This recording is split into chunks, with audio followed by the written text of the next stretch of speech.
10 random magic cards, day 166. What's going on, everybody? Good to see you. Let's see what we're doing today. It's Giant Opportunity from Throne of Eldraine. This is 3 mana, 2 to green for a sorcery. You may sack 2 foods. If you do, you get a 7/7 green giant creature token.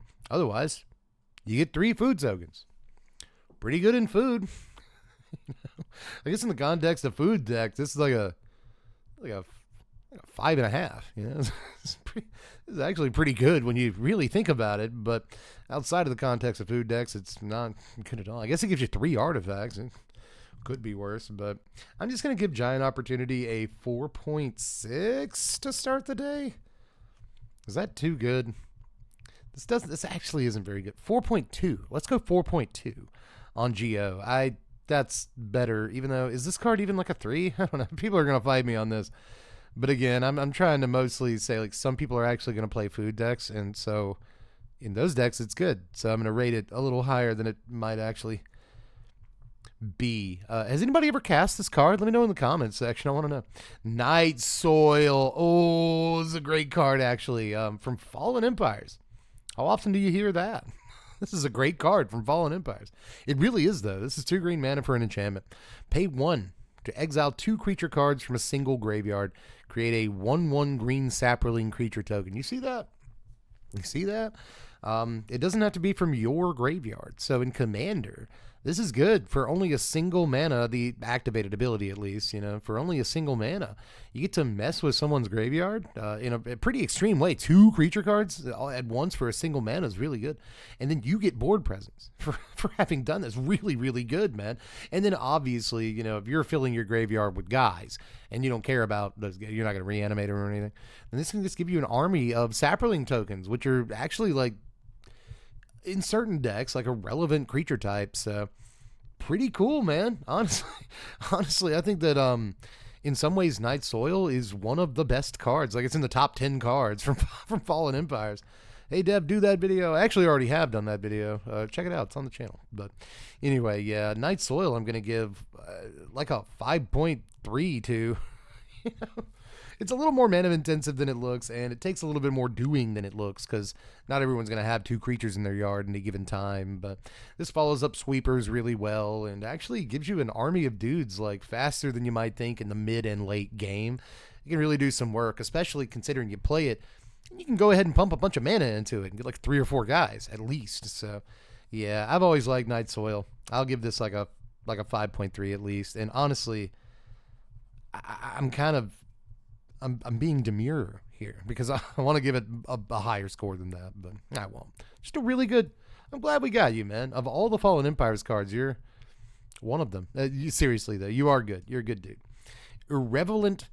I knew I was going to do that. Irreverent Revelers. I fell into the trap. Irreverent Revelers over here is 3 mana, 2 and a red for a 2/2 satyr. When it enters the battlefield, you either destroy an artifact or Revelers gains haste until end of turn. So you see, I was right the first time. It is irrelevant. Now, a 3 mana guy that comes into play and destroys an artifact there was a time in Magic where that would be like, you know, palatable. Especially if it had extra value like haste sometimes. Let's go. That goes in my 1996 mono red deck, but just not anymore, man. I'll give this like a 2. I'll give it a 3. I'll give it a 3. It's got an ETB trigger that destroys an artifact. It's worth something. Killsuit Cultist from Dissension here. He's looking great, man. A single red mana for a 1/1 with cool flavor text. It's a Goblin Berserker that attacks every single turn if able. You can pay a black and sacrifice him. The next time damage would be dealt to a creature this turn, destroy that creature instead. To target creature this turn, destroy that creature instead. So you have to, when you could stack damage, this was better, right? Although it was never around when you could stack damage, so that makes it like way worse. Pretty bad. Pretty bad. I guess if you're playing like Wart the Raid Mother is your commander, like this is a black-red goblin technically, like you have access to him now. And I do think actually that activated ability is good because you're just kind of giving all of your creatures and spells death touch against one guy for a turn, and that's not bad. So I don't know. I don't hate this dude. I'll give him a 3.5. Somewhere in that neighborhood. That's too much. I'll give him a 3.25. That's what I meant to say. 3.25 works for me. I don't know about you, but I'll take it. Jack-o'-lantern's up next from Midnight Hunt. A single mana for an artifact. You can pay 1, tap it, and sacrifice it to exile a card from a yard and draw a card.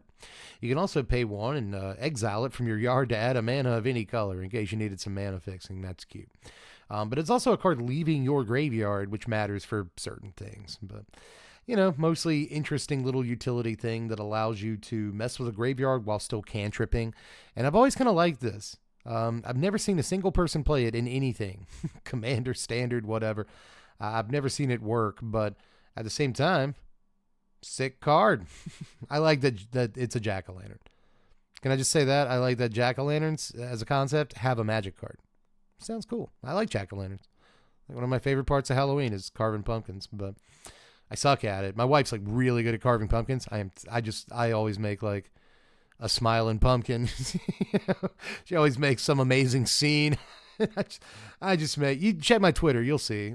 You'll see examples of this for like 3 years in a row where she makes some incredible, she could enter it in a contest and win money.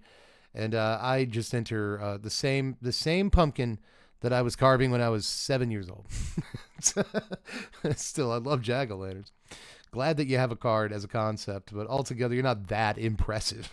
You're really not, but good utility. I will land on a 3.7 here for Jack, the Pumpkin King. We'll move on to Brazen Canonade here from Jumpstart 2022. I've never seen this card in my life. 4 mana, 3 and a red for an enchantment. Whenever an attacking creature you control dies, Brazen Canonade deals 2 damage to each opponent. I like that. Raid, at the beginning of your post-combat main phase, if you attacked with a creature this turn, exile the top card of your library. Until end of combat on your next turn, you may play that card. Buy Brazen Canonade. That is a buy all day. Look at this card. Look at this card I was unaware of. 85 cents to own a copy of this. It's only ever been printed in one set. It's a couple of years back. But this could go up over time if it's not reprinted, because look at those effects. Jeez Louise. That's so good, man. So I'm paying 4 mana for a card that effectively draws an extra card every single turn in my red deck. It's not like there aren't other cards like that. So that's not the best thing in the world, but those cards tend to be good. So it's pretty okay. I got to at least point out that it's super easy to get raid. And it gives you a whole turn cycle to play the card. That's an extra card every turn. That's nuts. And then this first line of text is like, when I read it, I heard like softly angels begin to, there's a chorus of heavenly voices. I don't know if you guys heard it, but good Lord, man, I attack with a guy, it gets blocked and dies or whatever. And this deals 2.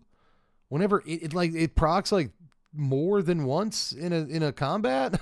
That seems good to me, man. Like I can just send my whole team of 1/1s in, block them. I dare you to block these guys. That's crazy, man.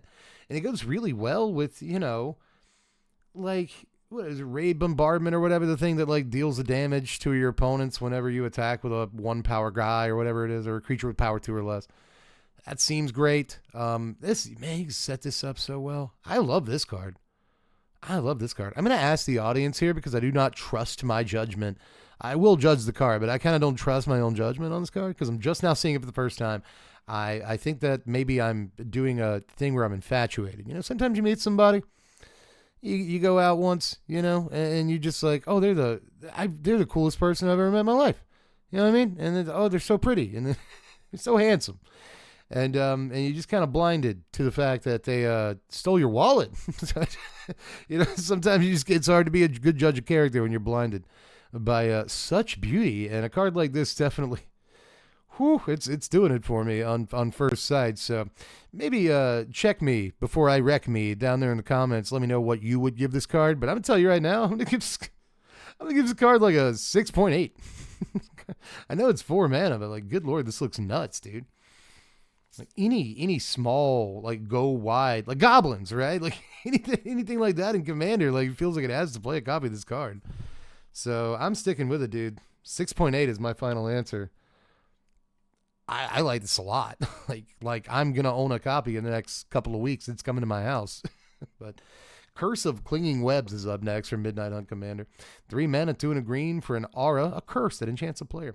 Whenever a non-token creature enchanted player controls dies, exile it, and you create a 1/2 green spider creature token with reach. This card I am familiar with, even though it's from a weird commander set I'd never really looked at, but I feel like I looked at this card on the channel.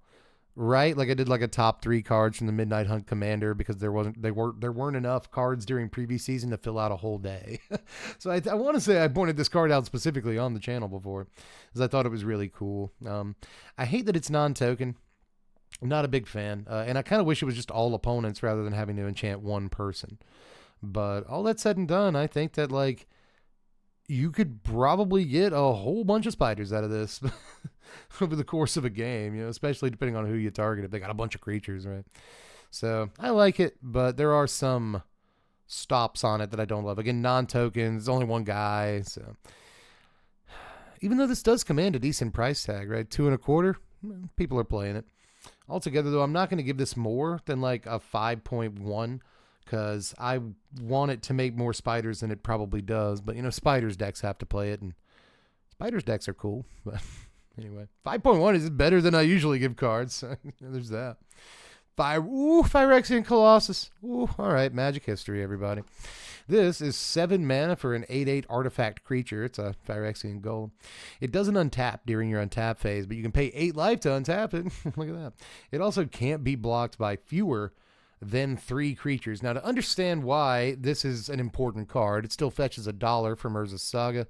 And the only reason it does so whatsoever is because of its place in Magic history. You see, to understand Phyrexian Colossus, you have to see a card called Tinker. This is 3 mana, 2 and a blue for a sorcery. At the time you play Tinker, sack an artifact, search your library for an artifact card, put the artifact into play, shuffle your library afterward. Banned in Legacy, banned in Commander, banned in Oathbreaker, banned everywhere, not legal anywhere else except restricted in Vintage. And even though you can't play it anywhere, it still commands a $2.69 price tag.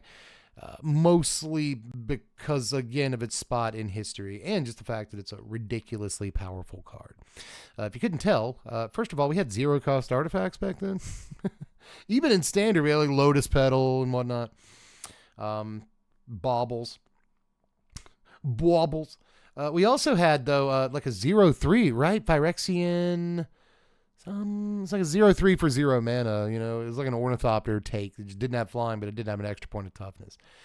So there were multiple ways to play an artifact on like turn 1, turn 2, whatever, and then tinker that artifact away, and you'd get yourself, you see, a Phyrexian Colossus, which is nuts. On turn 3, sometimes turn 2. Because you go like Lotus Petal turn 1 into, you know, 1 mana artifact using your land. And then turn 2, tinker your artifact that you played on turn 1 away, you know, sack your Lotus Petal, tap your 2 mana, tinker your artifact away, Colossus. This deck was very broken.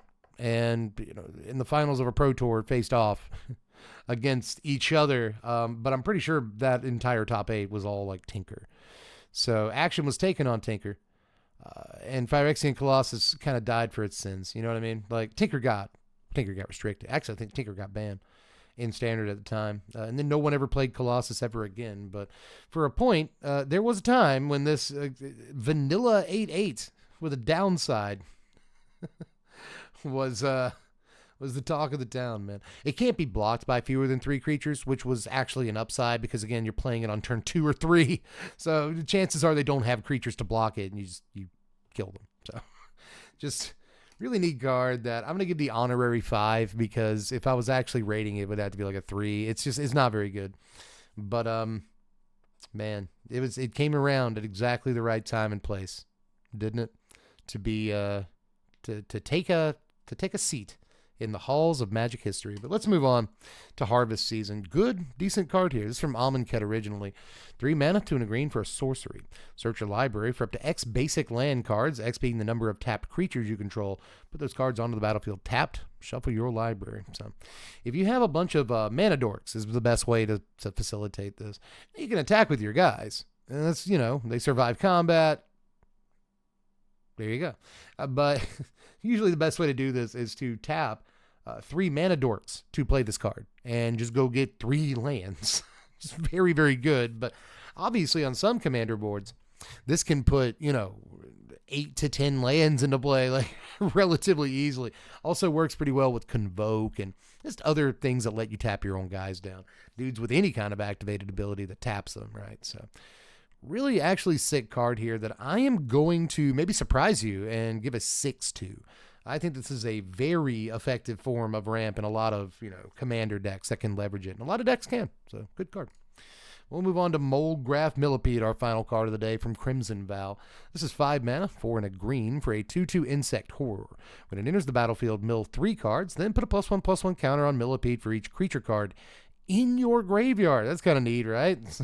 You play it and it's like a 14/14, pretty easily. How many times have you seen an Urborg Lurgoy for a Souls of the Lost be a 10/10? A lot, so this could be a 12/12. Problem is, it costs 2.5 times to cast what those cards cost to cast. There it is. But, it's a Lurgoy that mills you. You don't see those every single day. And so, Lurgoy that mills you, so it enables itself. I kind of like it, but mostly a drafty thing. I will give this, I'll give it a 3.9. I feel a little bit generous, but that is it for what I presume is Sunday. I hope I'm right. I've been wrong lately. Anyway, love you guys. Bye. Or not bye. That's weird. I'm still here. Now I will succeed in hitting the record button. Apparently I was off the first time. Bye.